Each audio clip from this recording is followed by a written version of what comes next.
I arrived at the Grand Solitude Hotel just as the sun was dipping behind the towering peaks of the French Alps, casting long shadows over the snow-covered landscape. The off-season quiet was exactly what I'd been looking for, a chance to capture the serene beauty of winter without the usual crowds. The hotel itself was a masterpiece of old-world charm, with its grand stone facade and antique furnishings that spoke of a different era. It was like stepping back in time. But as I stepped inside, the silence hit me. It wasn't the peaceful kind you find in nature.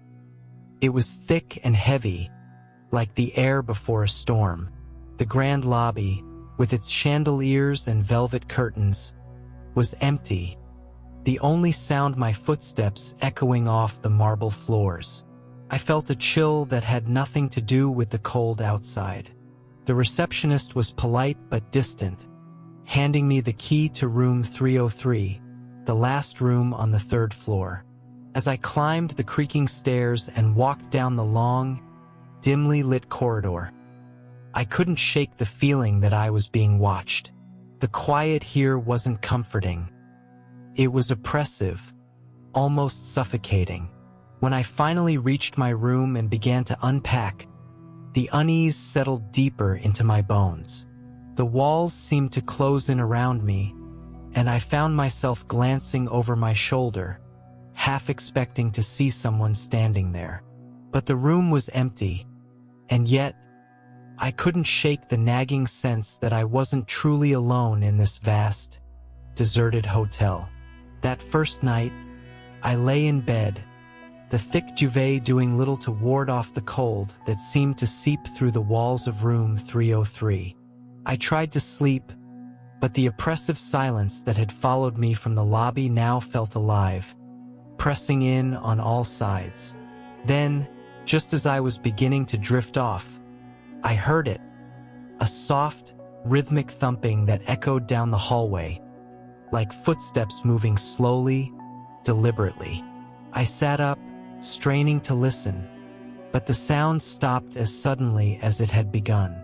I lay back down, telling myself it was just the old building settling, but then came the whispers, low, indistinct murmurs that seemed to float just outside my door, impossible to understand yet unmistakably there.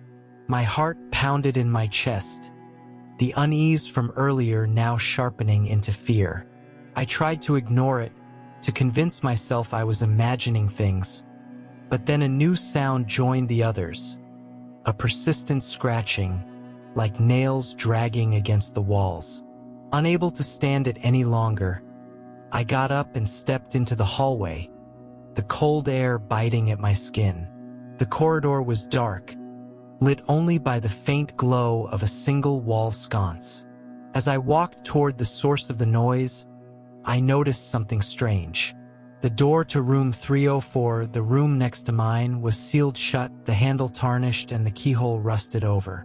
Dust coated the door, as if no one had touched it in years. The next morning, still rattled, I spoke to an elderly staff member who seemed hesitant to talk. But after some coaxing, he finally told me about the dark history of room 304. Decades ago, a couple had stayed there and vanished without a trace. The management tried to keep it quiet, but after that night, strange occurrences plagued the room. Voices, strange lights, cold spots that couldn't be explained.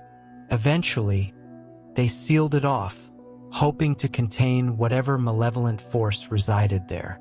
As he spoke, a cold dread settled over me. The noises I'd heard the night before, they had come from room 304, and the terrifying thought I couldn't shake was that the room wasn't just haunted. It was alive, and it wanted me to enter. The next night, despite every instinct screaming at me to leave it alone, I found myself standing in front of room 304. The hotel was deathly quiet, the only sound my own breathing as I stared at the door, now somehow more menacing in the dim light.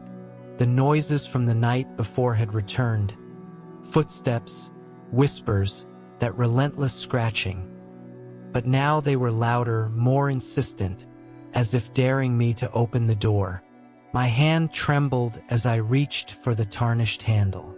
The air around me grew colder with each step closer, a chill that cut straight through my clothes and settled in my bones. I knew I shouldn't do it, but something compelled me to find out what was inside.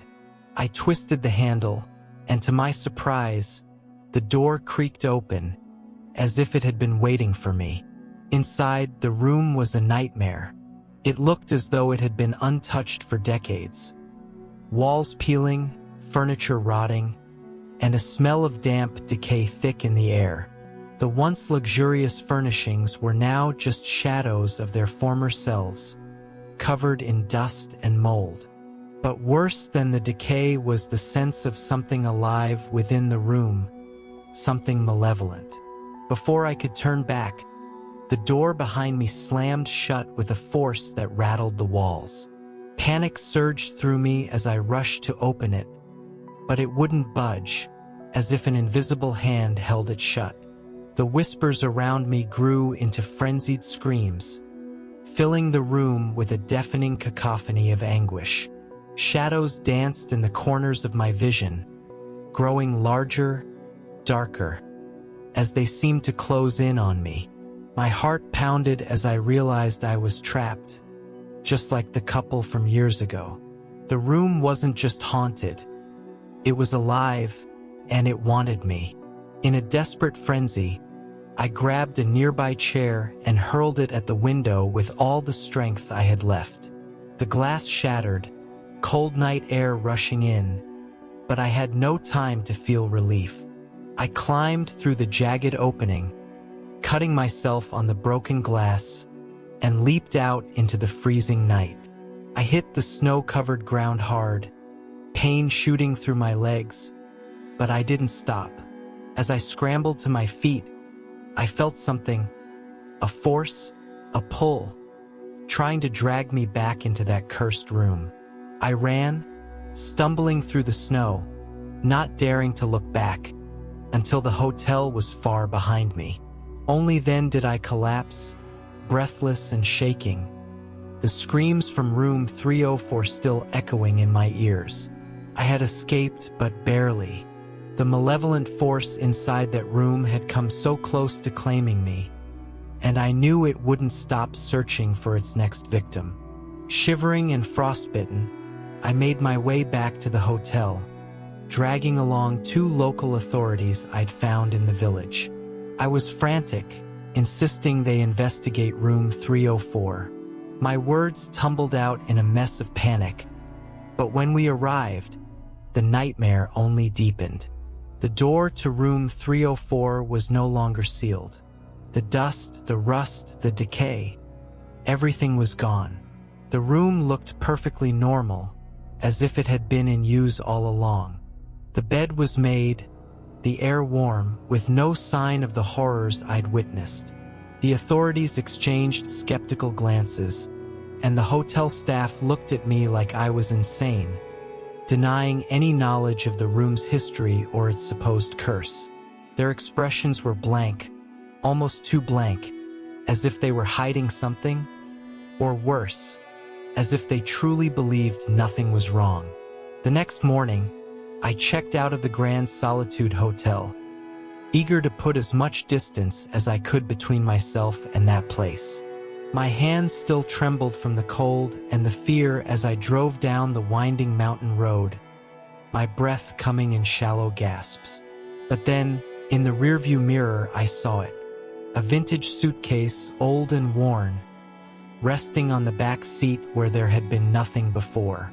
My heart stopped as I recognized the initials on the leather. A couple's initials, the ones who had vanished from room 304 decades ago.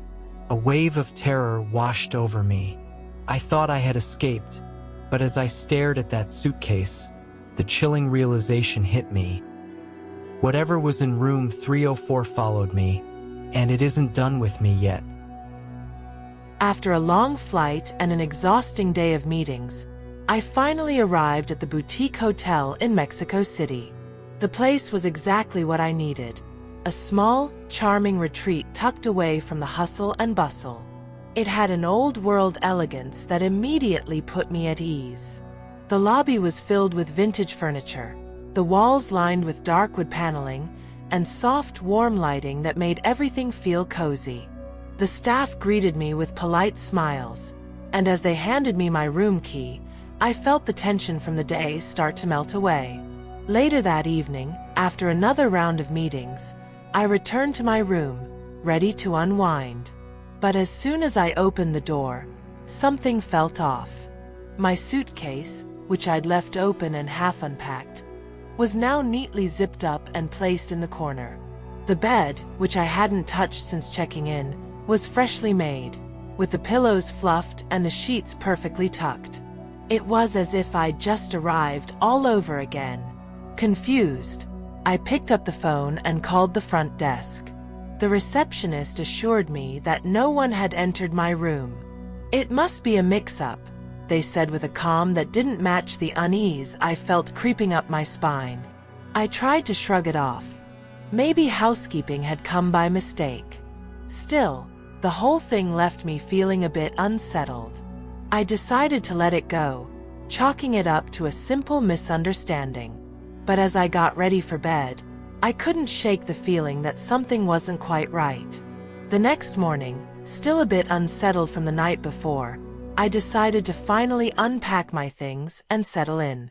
As I pulled my clothes from the suitcase, I noticed that the closet door was slightly ajar. Curious, I opened it fully and began hanging up my clothes. That's when I noticed something odd. A small wooden box, tucked away in the back, almost hidden behind the old coats and extra blankets. I pulled the box out and opened it, revealing a stack of old yellowed letters tied together with a faded ribbon. The paper was delicate, almost brittle, and the handwriting was elegant, flowing in dark ink. Each letter was dated from the 1920s and addressed to someone named Isabella. Intrigued, I sat on the edge of the bed and began to read. The letters told a heartbreaking story. Isabella had been deeply in love with a man who had promised her the world. But as the letters went on, it became clear that he had betrayed her, leaving her behind with nothing but her memories and a shattered heart. The final letter was different, though, its tone darker, more desperate. It spoke of waiting, of never leaving the hotel, as if Isabella was clinging to the hope that her lover would return to her, even though deep down, she knew he never would. That night, I couldn't stop thinking about Isabella's letters. I lay in bed, my mind racing with thoughts of the tragic love story. And then, the strange things began to happen. At first, it was just a flicker of movement in the corner of my eye, a shadow that seemed out of place. But soon, I could see her more clearly. A shadowy figure of a woman, moving slowly through the room, her presence both sorrowful and terrifying. She seemed to be searching for something, her movements filled with a sense of desperation and loss that made my heart ache. I watched in stunned silence as she drifted through the room, her form fading in and out of the darkness. And then it hit me with a wave of cold dread. This was Isabella, the woman from the letters. Somehow, she was still here, trapped in this hotel, searching endlessly for the lover who had betrayed her all those years ago. The following nights were nothing short of terrifying. At first, Isabella's ghostly presence was subtle, an unsettling chill in the air, the feeling of being watched, and shadows that seemed to move on their own. But as time passed, she became more aggressive, her figure growing more distinct, her actions more desperate. I began to piece together the story from the letters, realizing that Isabella was reliving her final days, trapped in the same haunting cycle. She was searching, always searching, for the lover who had betrayed her. Her pain and despair filled the room like a suffocating fog, and I could feel her anguish with every passing moment. But then, something changed. One night, as I lay in bed, trying to ignore the creeping fear that had taken hold of me, I felt a sudden icy grip on my arm. I gasped and sat up, only to see Isabella standing at the foot of the bed, her eyes wild with a mix of sorrow and rage. Her ghostly form was more solid than before, her features clearer. But her gaze, it was no longer just desperate. It was filled with recognition, and that's when I realized, with a jolt of horror, that she was mistaking me for him, the lover who had abandoned her. "Why did you leave me?" Her voice was a broken whisper, filled with a sorrow that made my heart clench. Before I could react, her cold hands reached out, grabbing my wrists with a strength I didn't expect. She pulled me toward her, her eyes locked onto mine with a terrifying intensity.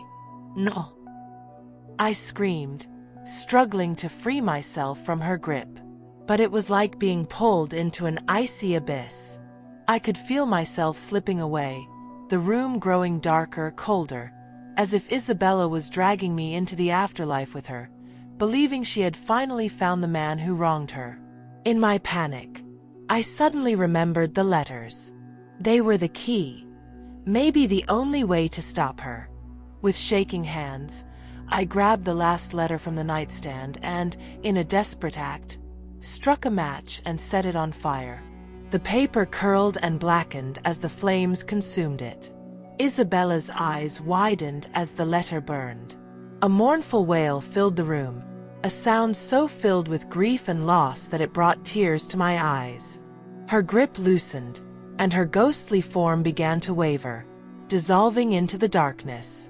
As the last of the letter turned to ash, Isabella's spirit finally faded away, her mournful wail echoing in the room before disappearing completely. The room fell silent, the oppressive chill lifting, leaving me trembling and alone, but alive. I had stopped her, but the experience left me shaken to my core, haunted by the echoes of her pain. At the first light of dawn, I hurriedly packed my things, desperate to leave the hotel behind. Every creak of the floorboards, every gust of wind against the window, sent shivers down my spine. I couldn't get out of there fast enough. As I approached the front desk to check out, the receptionist, who greeted me with the same polite but distant smile as before, handed me a small envelope. "This was left for you," she said, her tone casual, as if nothing out of the ordinary had happened. With trembling hands, I opened the envelope. Inside was a single dried rose petal, delicate and fragile, along with a note that read in elegant handwriting, "Thank you for freeing me." My breath caught in my throat. The note could only be from Isabella. I stood there for a moment, a mix of relief and lingering unease washing over me.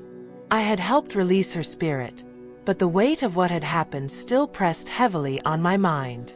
As I left the hotel and made my way through the bustling streets of Mexico City, I couldn't shake the feeling that Isabella's presence was still with me.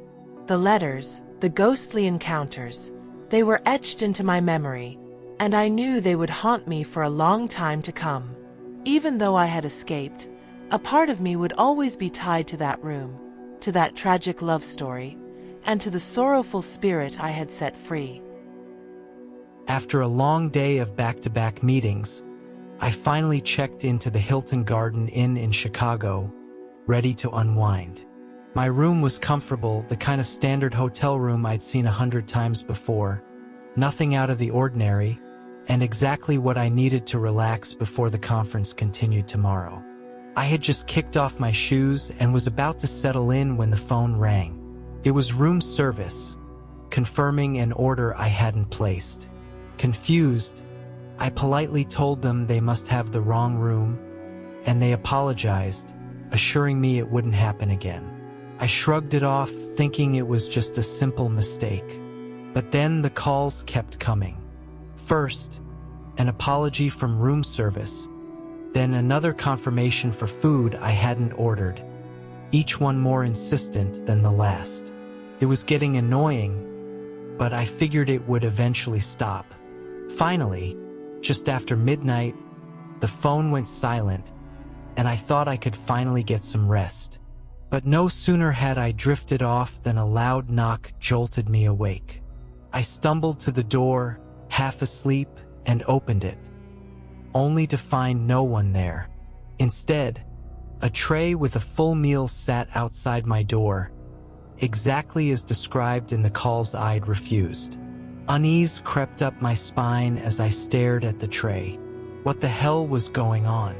I tried to shake it off as a mix-up, something the night staff would sort out. I pushed the tray aside and shut the door, desperately hoping that I'd get some peace for the rest of the night. I climbed back into bed, but the feeling of something being off lingered, keeping sleep at bay.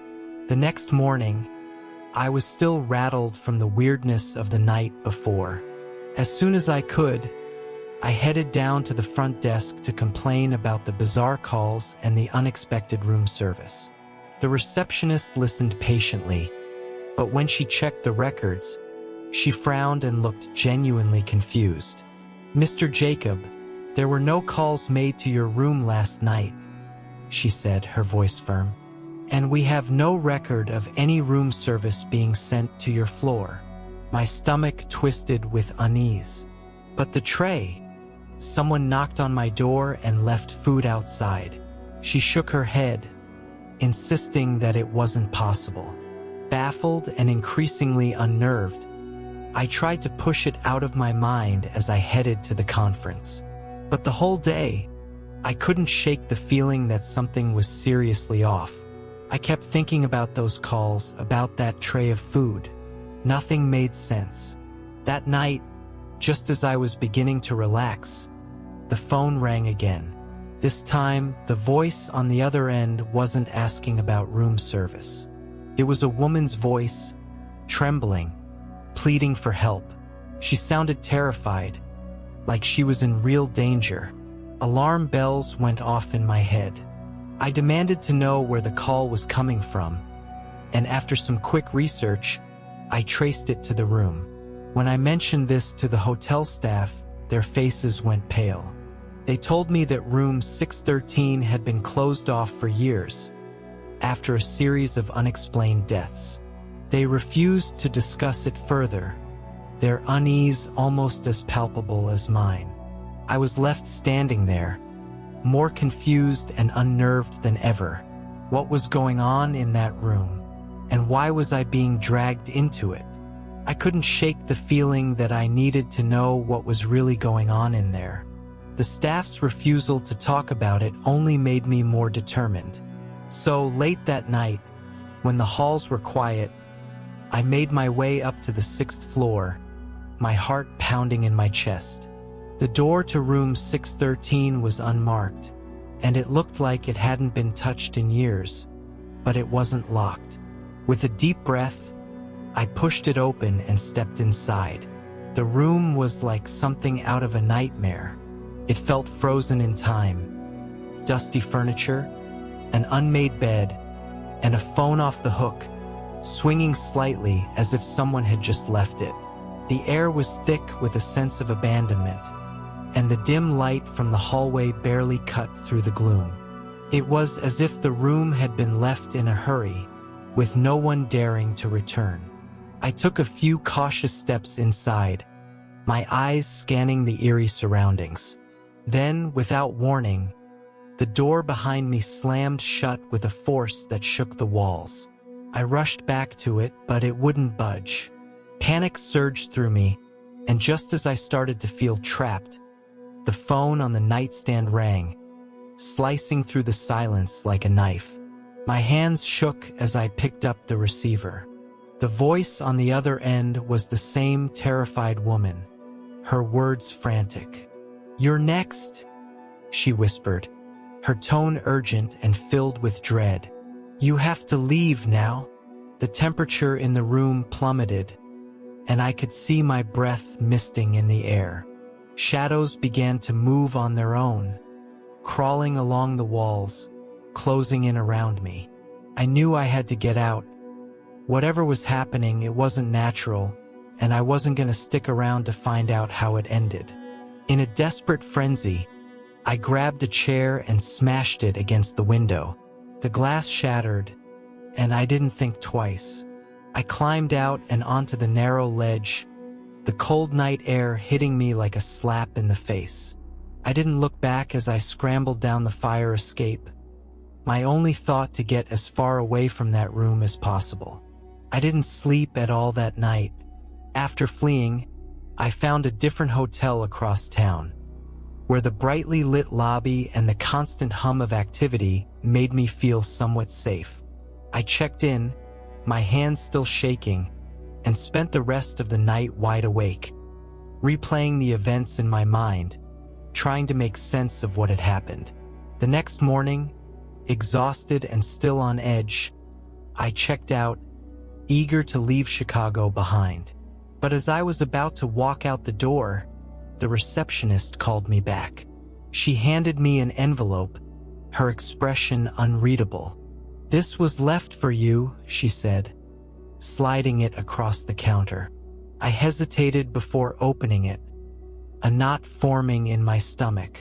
Inside was a bill for room service from the Hilton Garden Inn, dated from the previous night, the very same night I'd spent running for my life. The bill was signed with my name, in handwriting that looked disturbingly like mine. A cold chill ran down my spine as I stared at the paper. It was impossible. No one knew where I'd been, and I hadn't placed any order. But there it was, undeniable proof that something beyond my understanding had occurred. I left the hotel in a daze, my thoughts racing. I swore to myself I'd never stay in a hotel again. Whatever had happened in room 613, whatever had followed me, was something I would never be able to forget. The haunting knowledge that I had come too close to something sinister was a weight I'd carry with me forever.